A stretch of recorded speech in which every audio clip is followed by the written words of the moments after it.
உங்கள் favourite TV ஷோக்களை இனி miss பண்ண தேவையில்லை. ZEE5 இல் முற்றிலும் இலவசமாக காணுங்கள். இங்கேயும் எப்பொழுதும். நான் தானே உங்களை கல்யாணம் பண்ணிக்கிட்டேன், அதுவும் உங்களை வற்புறுத்தி. நீங்க அப்போ என் மேல எவ்வளவு கோவமா இருந்தீங்க. நீங்க கல்யாணத்துல எல்லா சத்தியத்தையும் தலைகீழா தானே பண்ணீங்க, தலைகீழா தானே வாக்கு கொடுத்தீங்க. என்னோட முதல் சத்தியம், இந்த கல்யாணத்தை ஏண்டா பண்ணிக்கிட்டோன்னு வருத்தப்படுற அளவுக்கு நான் பண்ணுவேன். ஒரு நிமிஷம் கூட இந்த கல்யாணத்துல உனக்கு சந்தோஷமே கிடைக்காது. ராதா, இல்ல ராதா, பிளீஸ். கடவுளே கிருஷ்ணா,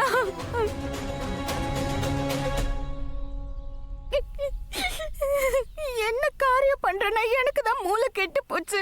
இல்லாத ஒரு உறவுக்காக நான் ஏன் இப்படி அழுதுட்டு இருக்கேன்? யாருக்காக இப்படி கதறிட்டு இருக்க? நான் தானே வலுக்கட்டாயமா உங்களை கல்யாணம் பண்ணிக்கிட்டேன். நீங்க அத அறுத்தெறிஞ்சிட்டீங்க. அதுக்கு என்ன காரணம்னு புரியுது. நீங்க என்னைக்குமே என்ன உங்க மனைவியா நினைச்சதே இல்ல. அதனாலதானே இது வரைக்கும் உங்களுக்கும் எனக்கும் எந்த உடல் உறவும் ஏற்பட்டதில்ல. நம்ம உறவும் முன்னேறவே இல்ல. உனக்கு மூளைகளை குழம்பி போயிருக்கா என்ன? இஷ்டத்துக்கு என்ன பண்ண பேசுவியா? இன்னைக்கு சொல்லிட்ட, இனிமே இப்படி சொல்லாத, புரியுதா? நான் உன்னை மனசார காதலிக்கிறேன். உனக்கும் எனக்கும் இருக்கிற உறவை மனசார மதிக்கிறேன். அப்புறம் இந்த உடல் உறவை பத்திலாம் நீ இப்ப பேசிக்கிட்டு இருந்தல்ல, உன் மேல எனக்கு இருக்கிற காதல், நமக்குள்ள இருக்கிற உறவு, உன் மேல நான் வச்சிருக்கிற நம்பிக்கை, இது அத்தனையுமே விலை மதிப்பில்லாத பொக்கிஷம். இங்க பாரு, அதான் எனக்கு நல்லாவே தெரியும். எல்லாம் ரொம்ப குழம்பி போயிருக்கு, சிக்கலா இருக்கு, எனக்கு புரியுது. நீ எவ்வளவு கஷ்டப்படுறன்னு எனக்கு புரியுது. ஆனா இதெல்லாம் எனக்கு ஒண்ணு அந்த அளவுக்கு ஈஸி இல்ல ராதா. துளசி என்னோட முதல் மனைவி.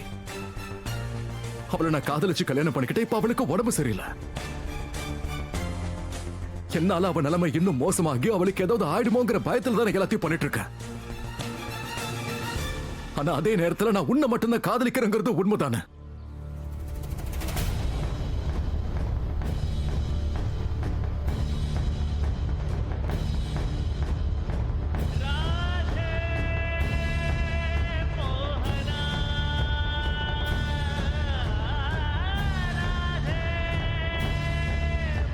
உன்னை மட்டும்தான்.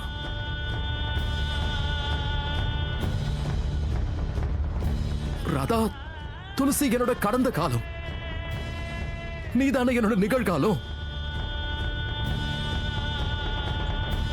ZEE5 ஆப்பை டவுன்லோட் செய்து அனைத்து எபிசோடுகளையும் இலவசமாக பாருங்க.